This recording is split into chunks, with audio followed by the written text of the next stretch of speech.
Hello बच्चों, आज हम कर रहे हैं वर्कशीट नंबर 115। आज की हमारी हिंदी की वर्कशीट है और आज की डेट है 23 नवंबर 2020। क्लास 5 के लिए वर्कशीट है। यहाँ बच्चे अपना नाम लिखेंगे, यहाँ अपने टीचर का नाम। आज की हमारी वर्कशीट का टाइटल है क्रिएटिव राइटिंग, रचनात्मक लेखन। आज की जो हमारी वर्कशीट है उस वर्कशीट का हर बच्चे का अपना खुद का एक आंसर होगा। उसमें सेम आंसर सभी के नहीं हो सकते। तो यहाँ पर मैं आपको एक आइडिया दे दूँगी कि आपको कैसे करना है। आप खुद अपनी स्टोरी खुद फॉर्म करेंगे। नमस्ते प्यारे बच्चों, उम्मीद है कि आप सब अच्छे होंगे। अच्छा, आज हम नीचे दिए गए चित्रों के अनुसार एक कहानी बनाएंगे। आपकी मदद के लिए कुछ शब्द, वाक्यांश और मुहावरे दिए गए हैं। इन शब्दों, वाक्यांशों और मुहावरों को अपने वाक्यों में प्रयोग करके कहानी बनाकर अपनी कॉपी में लिखिए। और हाँ, अपने शब्द जोड़ना मत भूलना। अपनी बनाई गई कहानी को अपनी पसंद का नाम भी दीजिए। हमें 4 पिक्चर्स दी गई हैं। उन चारों पिक्चर्स को देख करके हमें स्टोरी फॉर्म करनी है, प्लस एक टाइटल भी देना है। कहानी बनानी है और उस कहानी का नाम भी देना है। अच्छा बच्चों, जब हमने ये पैराग्राफ पढ़ा उसमें हमारे पास कुछ चीज़ें आई हैं। अगर हम उस चीज़ों को ध्यान से देखें तो पहले हम लोगों ने वर्कशीट में ये तीनों शब्द सुने भी हैं और समझे भी हैं। शब्द क्या होता है? शब्द हमारे जैसे नॉर्मल हम लोग वर्ड्स पढ़ रहे हैं, ऐसे वाले शब्द जो कि वर्णों से बने होते हैं। नॉर्मल वर्ड्स जैसे कि हम लोग पढ़ते हैं हिंदी में, जैसे अभी पढ़ रहे हैं या बोल रहे हैं, ये शब्द हो गए। वाक्यांश होते हैं शब्दों का समूह या फिर पूरा एक सेंटेंस ना बता करके कुछ शब्द उसके ले लिए जाएं और बाद में उन शब्दों से ही हम आगे कुछ चीज़ प्रोसीड करें। मुहावरे, वाक्यांश एक आइडिया दे देते हैं हमें। मुहावरे होते हैं कुछ शब्दों का समूह। उन शब्दों का जो समूह होता है उनसे जो अर्थ निकलता है, उस मुहावरे का अर्थ वो नहीं होता, कुछ और ही निकलता है। जैसे कि एग्जाम्पल, दांतों तले उंगली दबाना।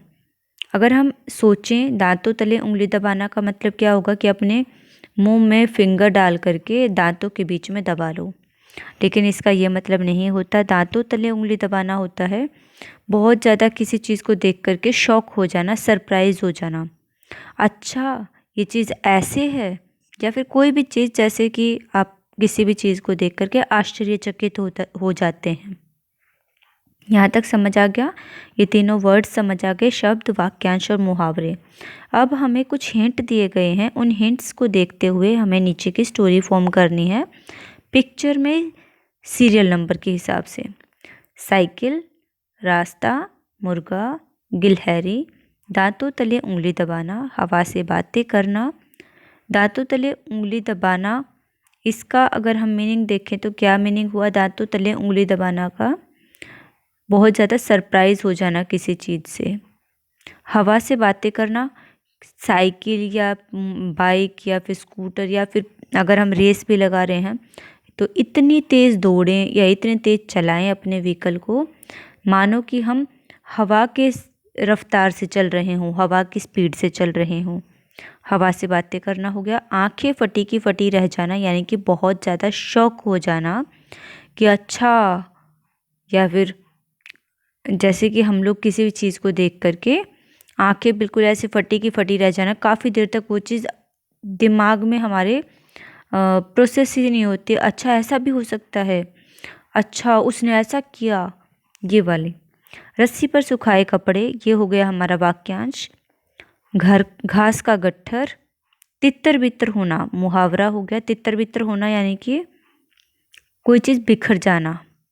आम की टोकरी, जान बची तो लाखों पाए, यानी कि किसी चीज़ का छोटा मोटा नुकसान ना देख करके ये देखना कि अगर इससे बड़ी चीज़ हो जाती है, अगर हमारी जान ही चली जाती तो कितना नुकसान होता। ये समझ आ गया। अब हम करते हैं आगे। आगे हमारा पिक्चर्स दी गई हैं, हम उन पिक्चर्स को ध्यान से देखेंगे और फिर देखेंगे कि उनसे क्या स्टोरी बन सकती है। सबसे पहले हम पिक्चर्स को देख कर के समझने की कोशिश करते हैं। पहले वाले पिक्चर में हमें एक लड़की दिखाई गई है जो साइकिल से जा रही है। अगले वाले पिक्चर में लड़की साइकिल से जैसे ही जाती है तो नीचे हमें जानवर दिखाई दे रहा है। वो जानवर उस साइकिल वाली लड़की की तरफ देख कर के ऐसा दिख रहा है जैसे कि वो डरा हुआ हो। और ऊपर जो कपड़े हैं वो सूखे हुए कपड़े अब हवा में उड़ रहे हैं। नीचे अगर हम थर्ड पिक्चर को देखते हैं तो तीसरी पिक्चर में हमें दिखाई दे रहा है कि वो जो साइकिल वाली लड़की है वो घास के गट्ठर में मतलब अंदर घुस गई है घास के गट्ठर के, और साथ में एक आम की टोकरी लिए हुए एक आंटी हैं या फिर एक बेचने वाली है, जो क्या पता टक्कर लग कर के गिरी है या कैसे गिरी है, वो गिर गई है। और नीचे एक मुर्गा है जो हमें रास्ते से क्रॉस करता हुआ दिखाई दे रहा है। चौथी पिक्चर में घास के गट्ठर में जब वो लड़की गिर जाती है उसके बाद का एक्सप्लेनेशन दे रखा है, बाद की पिक्चर दिखाई हुई है। अब हम जल्दी से फटाफट से स्टोरी फॉर्म करने की कोशिश करते हैं। ये सिर्फ एक एग्जाम्पल है, आप अपने हिसाब से अपनी स्टोरी बनाएंगे। हम स्टार्ट करते हैं फर्स्ट पिक्चर से। आप इस लड़की का नाम भी दे सकते हैं या फिर आप इस लड़की को सिंपल लड़की भी बोल सकते हैं। एक बार की बात है, एक गांव में एक लड़की साइकिल को इतनी तेज रफ्तार से चलाती है मानो कि वह हवा से बातें कर रही हो। उसे देखकर सबकी आंखें फटी की फटी रह जाती हैं। वह इतनी तेज साइकिल चलाती है मानो कि हवा से बातें कर रही हो, और जब वो कहीं पर रस्सी पर कपड़े सूख रहे हों और उसके पास से जब वह गुजरती है तो वो कपड़े भी उसकी रफ्तार की हवा से उड़ जाते हैं। रास्ते में चाहे कोई जानवर आए या कुछ भी आए, वह भी बेचारा उससे डरता डरता साइड हो जाता अपने आप को बचाने के लिए। ये सोचता है कि कम से कम मेरी इस साइकिल से टक्कर ना हुई और मेरी जान बच गई। एक दिन क्या हुआ, जब वो लड़की जा रही थी तभी रास्ते में एक मुर्गा आ गया। उस लड़की ने अपनी मुर्गे की जान बचाने के लिए थोड़ी सी साइकिल साइड में कर ली ताकि वो मुर्गा आराम से निकल जाए। लेकिन तभी जैसे उसने अपनी साइकिल को किनारे किया, एक औरत आम बेचती हुई उसके रास्ते में आ गई और वो बेचारी गिर गई और उसकी आम की टोकरी भी तितर बितर हो गई, यानी कि उसकी सारी टोकरी के आम भी तितर बितर हो गए, इधर उधर बिखर गए। सारे लोग हैरान होकर उसको देखने लग गए। अब हम आते हैं अपने लास्ट, जो हमारा पिक्चर दे रखी है। वह लड़की ने उस लड़की की जैसे ही आम की टोकरी लिए हुए औरत से टक्कर होती है, वह घास के गट्ठर में जाकर के गिर जाती है। घास के गट्ठर में गिरने पर उसकी साइकिल नीचे गिर जाती है और उसे चोट लगती है, क्योंकि आगे एक पेड़ होता है और उसकी टक्कर एक पेड़ में हो जाती है। सभी गांव के लोग उधर आते हैं और सभी उसको देखते हैं, लेकिन वह लड़की ये सोचती है, चलो यहाँ पर घास का गट्ठर था जिसकी वजह से मेरी जान बच गई, और उसे सबक मिल जाता है कि इतनी तेज़ साइकिल नहीं चलानी चाहिए। कितने लोगों को नुकसान हुआ, जानवर था वो भी बेचारा डर गया, आम की टोकरी वाली के सारे आम बिखर गए, सारे गांव वाले भी परेशान थे कि ये लड़की कितनी तेज़ साइकिल चलाती है, ना कपड़े देखती है ना कुछ देखती है।